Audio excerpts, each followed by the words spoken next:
Take a rather proper British girl who's a technical analyst and a mother of two, who then lives in many, many countries, including Amsterdam and Japan, and she's had her share of relationship challenges. What do you get? An open-minded woman who has researched a truckload about sexuality and intimacy and relationships, and a person who is going to dare to share with you some very profound and thought-provoking messages. Please welcome... My name comes from the Greek word Alithea, meaning honesty, and I'm going to be brutally honest with you today. We need to talk about sex. And I'm British and we don't like talking about sex. So just so that I'm not the only one doing it, please can you all, on the count of three, very loudly say the word sex. 1, 2, 3. Sex! And you. So in combination with being an Essex girl, for those of you who know what that means, that would give me a natural propensity for wanting sex, but previously not being able to communicate about it, which is a very dangerous combination, I think. And discussing sex, especially within long-term relationships, is still a fairly taboo subject.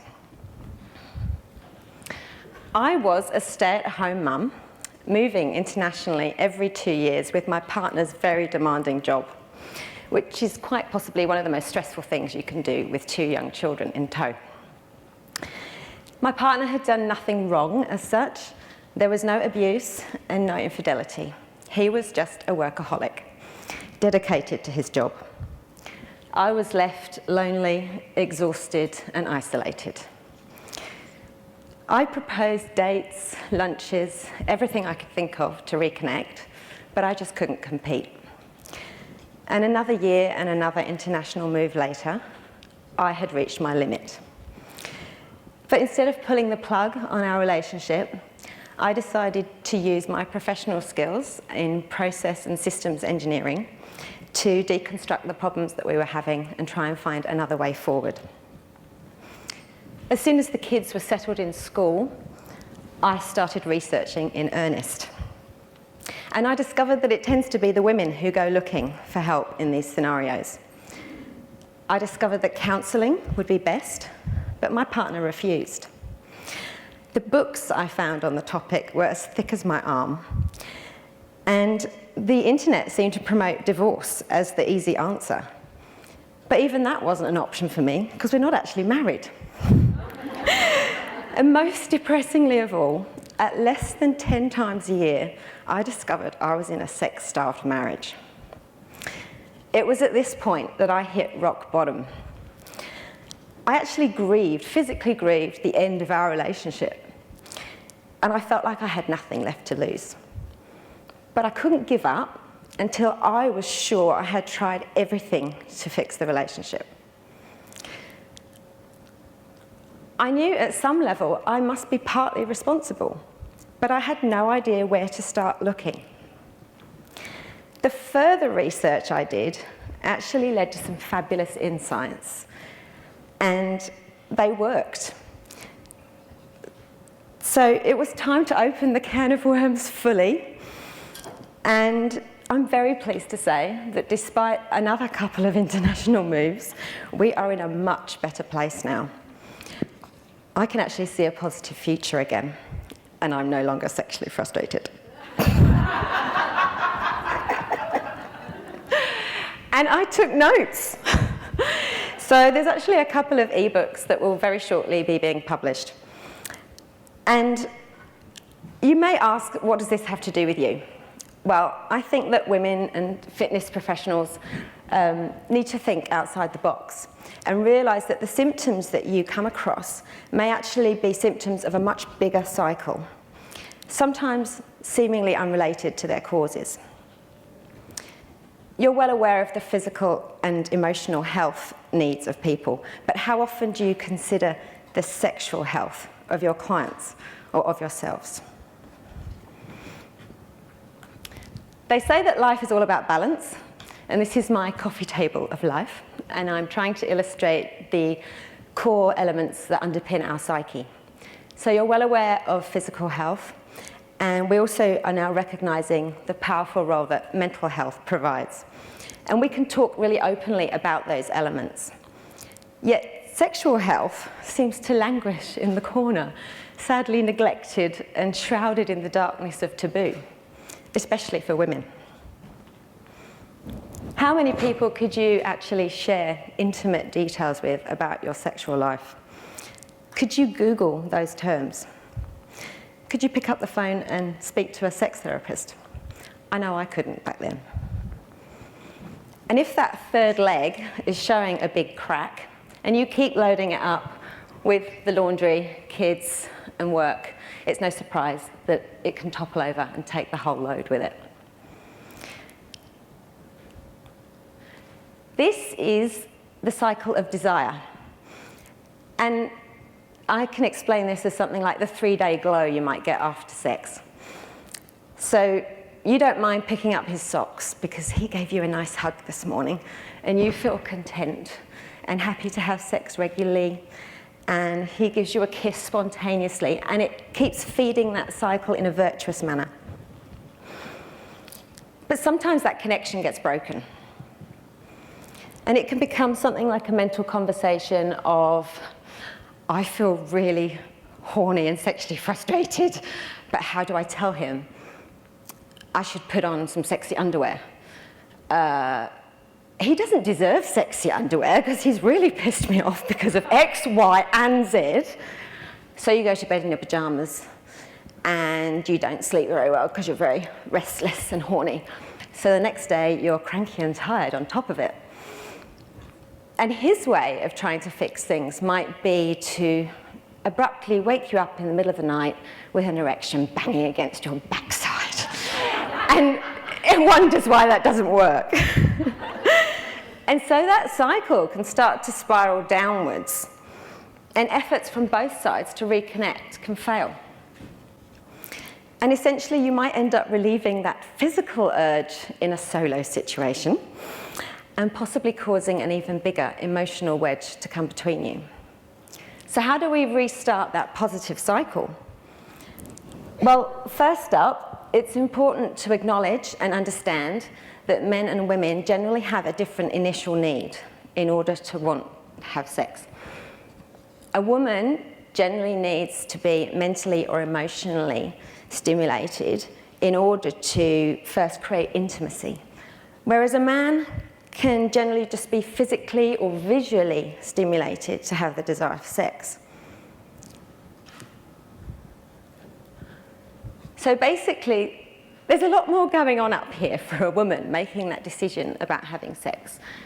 Very practical things like contraception, and one of the biggest factors, I think, in my little formula I've come up with there, which is the probability of sex, is based on the orgasm likelihood. Whether you're actually going to have an orgasm or not can be a major factor.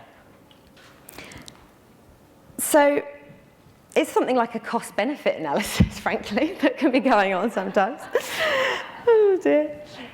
So am I saying, put on that sexy underwear if you want to have a cuddle tomorrow? Well, yes, I am. I'm saying that sometimes we need to dare to go outside our common instincts, go outside our common understanding of what we actually want to do at that point in time in order to optimize our sexual and intimate needs. So that was the micro kind of side of things, and now I'd like to step back and look at the bigger picture. This is a marriage map, so it's illustrating the satisfaction levels over time in a relationship. At the beginning, where lust and passion prevail, we are literally blinded to the potential flaws in our relationship, just long enough to procreate. And after a few years, we can start to really question our own judgment and start to focus much more on those flaws.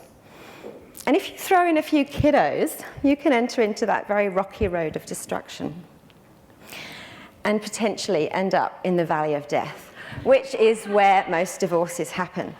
And that's actually when the youngest child is between 2 and 4 years old. Parenting gets in the way of nurturing the relationship. This is what people mean by being stuck in a rut or a rough patch. But speaking from personal experience, I would describe it more as a black hole with very slippery sides, with the only ladder marking the way out with a big divorce sign on the top of it. And I understand why many people take it. But look ahead. If you can actually move into that phase of acceptance, that's just the way he or she is, and also work on accepting your own flaws and see your partner as a package of benefits and faults, you can actually start to inch back towards fantastic levels of satisfaction. There is a great incentive to hang in there. Divorce can be a very effective blame all your issues on your ex solution. But especially when kids are involved, you have to recognise that it's never going to be the end of that relationship with that person. In fact, life can get a lot more complicated if you get divorced, juggling 2 homes and new relationships on top of old responsibilities. Research actually shows that 5 years after reporting serious dissatisfaction in their relationship, it's actually those who stayed together who were substantially happier. These results were so surprising that the researchers went back and interviewed all the people that stayed together to find out what strategies they employed in order to do it. Some people just waited because time is a great healer for many of life's issues. They're simply phases you have to work through. Some people took actions within their relationship, and that worked. For me, I'd already waited several years, and I'd done a lot of actions, and I was getting nowhere. But there was a third strategy, which I didn't felt that I'd fully explored. So that was basically to identify what I needed and go and independently obtain it without expecting any input from my partner. By this point, I had realised I was starved of intimacy, not intercourse. I'd always been a giver in the bedroom, shall we say. And for many years, I'd derived great pleasure from that. But like many women, I had struggled to relax and receive undivided attention in the bedroom. So how do we go about giving ourselves permission to relax and receive intimacy and pleasure? And how do we do so without exposing ourselves to risk? Now, the alternative here is not acknowledging that need and going out and getting very drunk and doing something very risky, or other destructive behaviours. And as an Essex girl, I should have a propensity for doing that, but thankfully I didn't. Safe intimacy can come in the form of a regular massage. It can also come in the form of professional cuddling services that now exist. Or you can make a specific request to your partner to hold hands when you're out walking. You can also specifically ask for just a hug, because clear instructions always work best. And talking about giving instructions, are you comfortable to explain or show exactly how you like to be pleasured? That was a really big one for me. It's hard for your partner to know if they're doing it right unless you're giving very good feedback. And there's that fear of offending a fragile bedroom ego. If all of that makes you feel majorly uncomfortable, I have something for you. Om, which is orgasmic meditation. This is a way for a woman to receive undivided attention in the bedroom and physical pleasure in the form of extremely gentle touch from their partner. All you have to do is undress from the waist down and build a nest with some supportive cushions. Your partner remains clothed. You set a timer for 15 minutes, and anyone can fit that into their busy schedule. And it's completely not internal, and therefore it's a very safe form of intimacy. Don't worry, there are details on the handouts that were in the bags yesterday. So I can honestly tell you, I haven't felt so grateful in years. Now, DIY, do it yourself during sex. Do you consider sex as completely distinct from masturbation? Maybe you have no problems orgasming during masturbation, but you frequently feel somewhat cheated during sex. We don't see much caressing in any form in traditional men's porn.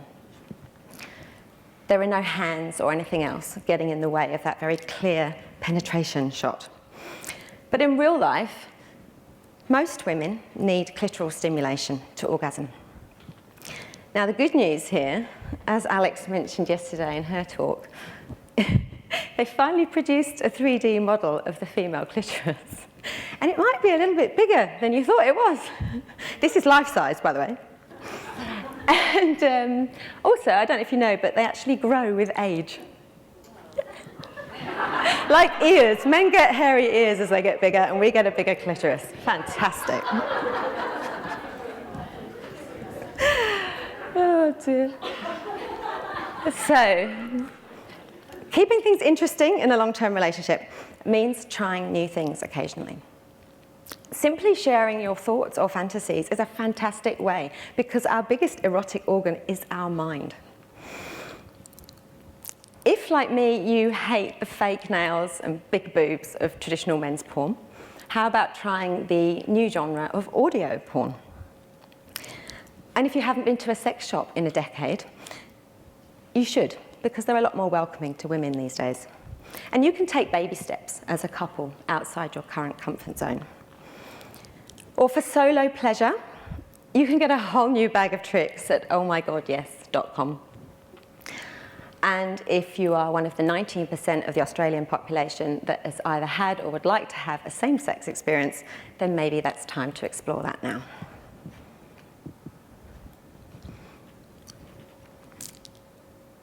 I think that at the end of fairy tales, when they say they lived happily ever after, it doesn't give us much to go on. And I feel like monogamy is one of many assumptions and expectations that people can sign up to without actually knowing if that's really best. Let's go back in time 100 years or so.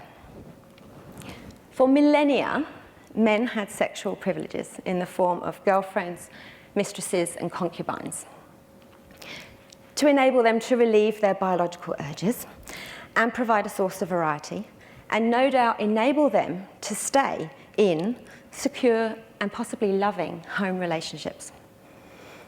Well, guess what? Women have biological urges to procreate with more than one person too. And contrary to popular opinion, they have equally high sex drives as men. With the feminism movement in the 60s and 70s, instead of affording those sexual privileges to women, we tried to confine men to monogamy. I can see why. Rates of gonorrhea peaked in 1976 after oral contraceptives came on the market. But if we're talking about safe intimacy, do we have to be restricted to sharing that with only one partner? For bisexuals, it's pretty obvious that monogamy is not going to work in the long run. But even for heterosexual couples, interests can vary and libidos rise and fall and not necessarily in sync. So is it fair, if you aren't interested in sex or intimacy for an extended period of time, to expect your partner to remain monogamous? It is possible to split sexual needs versus home relationship needs. If you do open up your relationship and decide to have a greater number of sexual partners, be aware that there is best practice involved in being an ethical slut. Proper STD knowledge, discussion, and protection are paramount. If you aren't mature enough to talk about those things, you aren't mature enough for an open relationship. Maybe you're thinking, no way. What about jealousy, trust, and feelings of insecurity? I would agree that a open relationship would need a solid base on which to work well. But please also take into account the social conditioning that we get from the media that may make you feel like you are expected to be jealous if you're aware of your partner spending intimate time with another person. But actually, feelings of betrayal would normally only occur if it was happening behind your back. So to be clear, I'm not talking about secretive affairs. I am talking about openly recognising your needs for intimacy and, if necessary, supplementing those from external sources in order to boost and reconnect your own cycle of desire. There is a term called compersion that's actually the opposite of jealousy. In other words, the happiness that you can derive knowing that your partner is enjoying themselves, even if it's with another person. So, to wrap up what's been a daring topic, I hope I've challenged your mental concepts and provided support for that all-important third leg. I dare you to value and balance your sexual needs. I dare you to receive more pleasure, and I dare you to explore some new things.